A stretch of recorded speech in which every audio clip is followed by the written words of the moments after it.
Ya,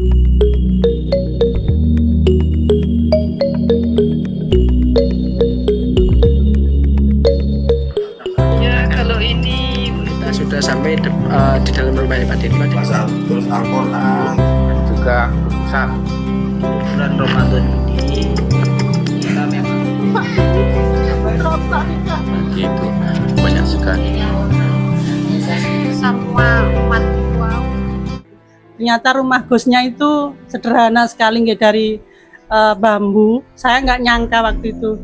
Bayangan saya itu seorang Gus itu rumahnya bagus luar. Ketika di SPMAA, Pak itu ngajarin gini, alhamdulillah masih bisa melek. Itu dulu saya pertama kali dengar itu kata-kata gitu. Alhamdulillah masih bisa nafas, alhamdulillah bisa melek, alhamdulillah bisa makan, alhamdulillah aman.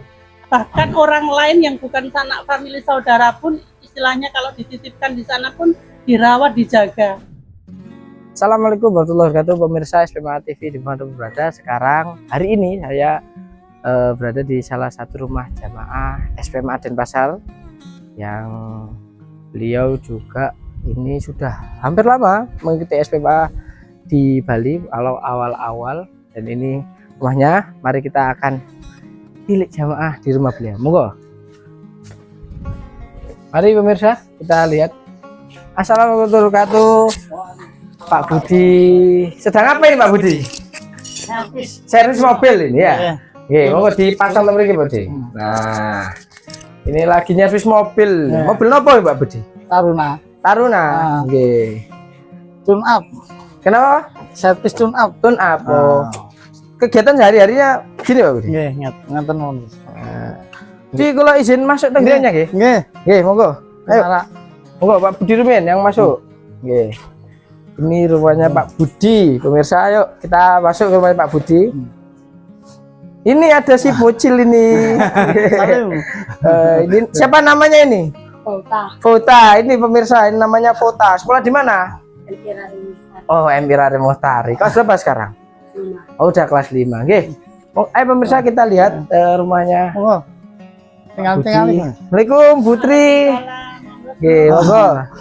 Bisa dilihat ini dapurnya dan juga ya rumahnya ada. Assalamualaikum pemirsa, sekarang kita tadi sudah keliling rumahnya Pak Budi. Sekarang kita akan bertanya-tanya ya, simpel mawon Pak Budi. Nama aslinya itu memang Pak Budi atau ada kepanjangannya? Coba dikenalkan ke pemirsa. Nami Budi Prasetyo. Asli itu. Asli. Jadi, dari mana Pak Budi aslinya? Kediri. Dari Kediri juga. Oh, berarti saudaranya Pak Gun nih? Adik. Oh, adiknya Pak Gun. Kembar ternyata pemirsa. Jadi kembar sama yang Pak Gun. Tapi ngajinya duluan Pak Gun. Oh, ngaji dulu Pak Gun dulu. Awal mula di Bali tahun berapa Pak Budi? Sama atau beda? Enggak salah. Duluan Pak Gun. Dulu Pak Gun. 93. 93. Oh, kalau Putri juga? Tahun 2000. Tahun kerjaan sehari-hari apa Pak Budi? Ya, servis ini. Kenapa nih? Servis mobil. Servis mobil. Khusus yang bodi, mesin atau Mesin. apa? Khusus mesin. Khusus mesin. Mesin aja. Datang ke Bali langsung Belajar, lulus SMP. ke Bali untuk Lulus SMP ke Bali. Langsung ikut belajar. Budi dan Putri. Awal mula ikut atau kenal SPMA itu dari mana? Bagaimana dan tahun berapa? Mungkin masih ingat? Ingatku asalnya kenal dari Pak Musliman. Dari 2011 awal. Oke. Diajak main, diajak mancing di sebelah di sungai itu. Oke. Masih sepi dulu tapi belum ada jalan. Akhirnya lama-lama nongkrong sana kok enak, ngobrol. Akhirnya ikut ngaji. Ngobrol dengan siapa itu? Itu nggak salah ngobrol sama Biagus Glory Langsung? suka, tapi belum tahu kalau Biagus Glory. Kok ngobrolnya enak gitu loh, cerita itu di rumah. Yang ikut awal Putri atau Pak Budi sekali Budi, dulu, ya. besoknya Sekali toh. berikutnya langsung ngajak saya. Masih di pojok itu loh, yang rumah Masih yang di dalam Iya, ya, Gus dalam. ya. di dalam ya. Iya. tahun 2011 awal-awal berarti? 2011. Ya belum ada apa-apa itu. Fahmi masih umur berapa bulan ya? Fahmi masih umur 7 bulan kalau nggak salah, Gus. Oh, Masih yang- bayi. Saya ngajak bayi. Bayi. Nggih. Oh, yang Bayinya Fahmi. Oh, bayinya. Nggih, Ah, nggih. anak kedua berarti. Anak Nggih, kedua. nggih, nggih. Perubahan sebelum dan sesudah ikut SPMA. Ini sebelum bagaimana, sesudahnya bagaimana? Ini bisa disampaikan ke para pemirsa. Ya nyaman aja, ikut ngajinya nyaman. Lain Dulu Pak Budi nggak pernah ikut ngaji, Gus. Oh. Saya Ikut. pernah ngajak itu lalu nggak cocok. Kebetulan alhamdulillah setelah ikut di SPMA itu dengerin kajiannya Gus Glory, beliau itu cocok karena Gus Glory penyampaiannya kan juga langsung enak. ngena gitu ya. Maksudnya nyampeinnya itu nggak hal yang aneh-aneh, keseharian kita yang kelihatannya sepele tapi itu berat buat kita, kayak seperti masuk rumah kayak gitu-gitu, doa makan, doa apa itu kelihatannya sepele tapi ngena. Tahun pertama ikut Gus Glory aja nggak puasa gitu. Masih belum bisa. Masih Belum. belum. Masih belum. Tahun kedua baru Baru. belajar Sabun, puasa. ya, alhamdulillah. Lalu dari Pak Budi maupun Putri ketika sudah mengikuti SPMA, ya kan, ada hal apa yang membuat Putri maupun Budi itu kok bisa mantap? Kalau saya itu mantepnya gini Gus, kalau guru itu kan diikuti di buku dan ditiru. Ketika Gus Glory penyampaian hidup sederhana, terus kita itu enggak usah yang istilahnya ngikutin apa namanya tren-tren itu ya. Waktu kunjungan pertama ke Lamongan itu saya yang heran. Ternyata rumah Gusnya itu sederhana sekali, nggak dari bambu. Saya nggak nyangka waktu itu. Bayangan saya itu seorang Gus itu rumahnya bagus, luar biasa. Bener, saya kaget itu. Kita yang dari Bali itu semua nangis Gus waktu itu. Ternyata masih bagusan kontrakan kita kan, kita dari tembok. Sedangkan waktu itu rumahnya Gus Glory masih yang lama, yang belum di tingkat itu ya. Jadi bambu-bambunya masih lubang-lubang. Saya nggak nyangka kalau waktu itu rumahnya seorang Gus seperti itu. Itu yang membuat kita mantap karena gini, beliau bisa ngomong juga bisa menjalani. Artinya kan enggak nyuruh orang aja, tapi beliau juga bisa ngasih contoh dan teladan untuk kita. Jadi kita yang muridnya atau istilahnya yang diajak itu ya mantep karena gurunya juga jalanin gitu Gus. Itu kalau bagi saya. Mungkin kalau nggak kenal Gus Glory ya mungkin nggak tahu mana-mana, nggak tahu Batam, Pekanbaru, gitu Bang. Sudah pernah ke sana, Bro? Pernah Batam, Pekanbaru, Lombok kan Workshop, sering. waktu workshop, sebelum SPMA mungkin saya nggak bisa tutup aurat secara keseluruhan ge. Kadang di rumah itu kita masih istilahnya lepas hijab, terus ada orang masih numpang kamar mandi gimana gitu, dulu masih belum Gus. Alhamdulillah setelah ikut di SPMA itu kan kita kajian hadis Quran itu kan kita langsung baca ge. Kalau Gus Glory itu kita disuruh baca artinya. Terus kita istilahnya kan kita tahu sendiri dari bacaan itu, bukan katanya. Dari situlah kemantapan saya ya sebelum SPMA belum bisa berhijab sepenuhnya. Alhamdulillah setelah SPMA bisa berhijab sepenuhnya. Alhamdulillah.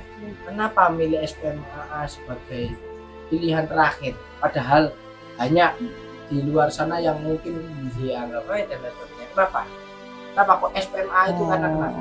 Kalau saya sih alasannya gini, mungkin kalau di pengajian lain itu kita kan istilahnya ngaji, baca Quran, hadis gitu aja. Kalau di SPMA itu lebih sosialnya itu ada Gus, kayak bakso gitu.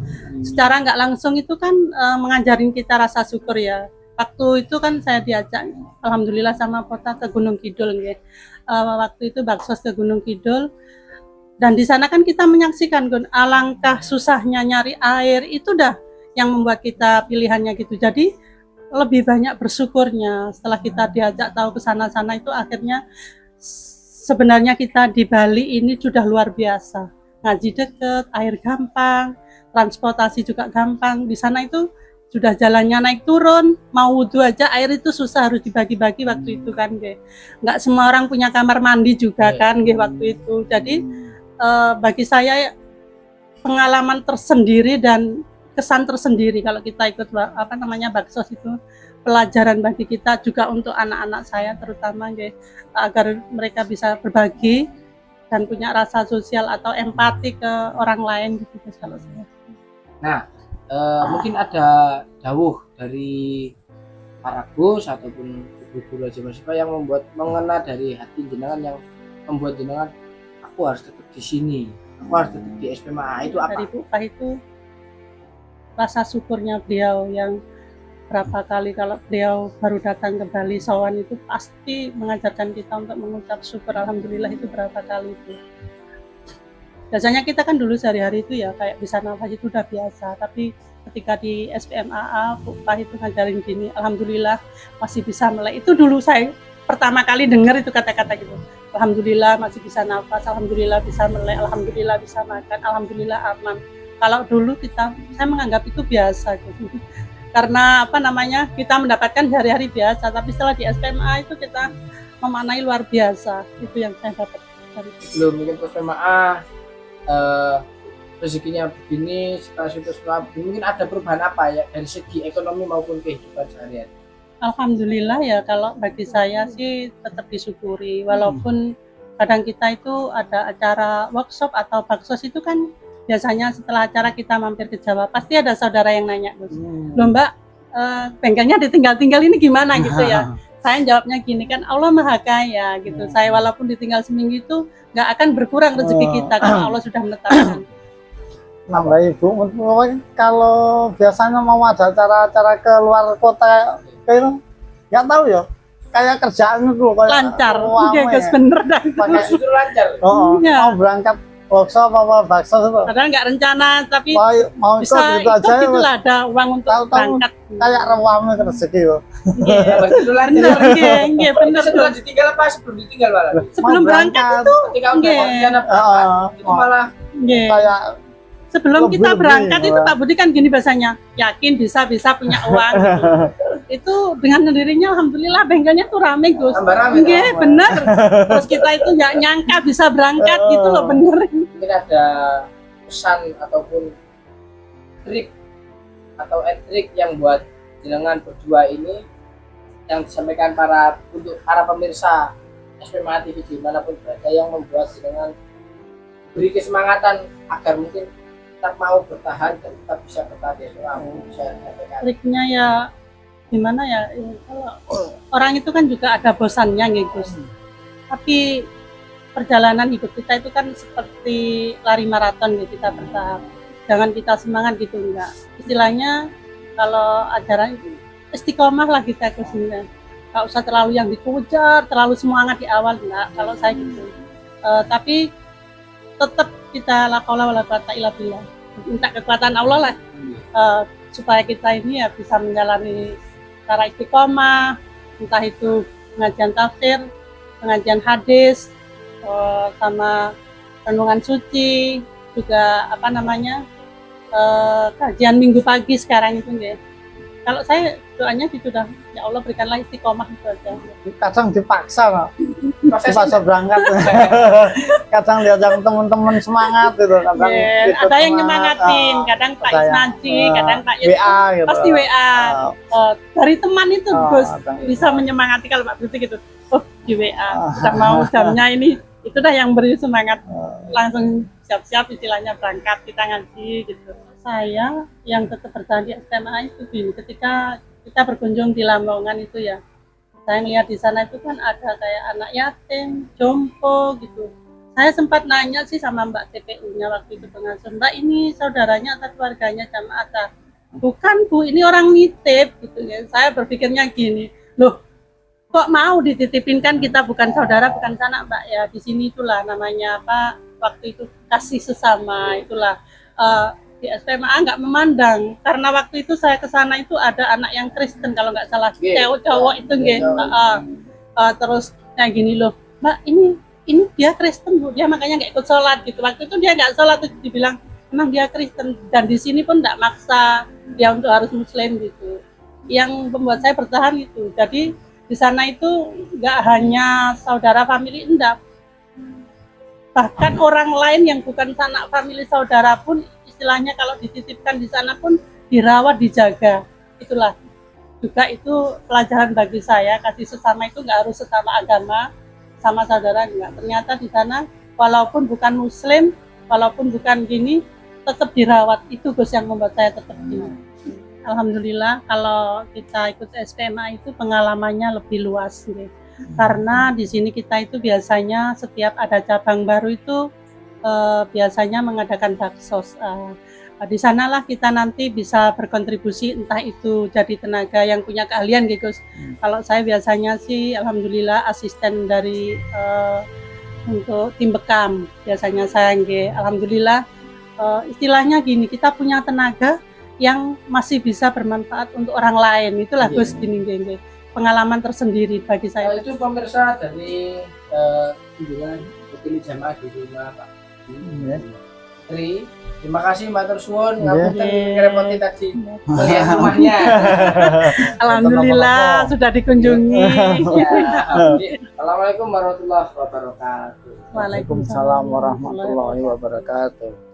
Oke, izin makin tidak.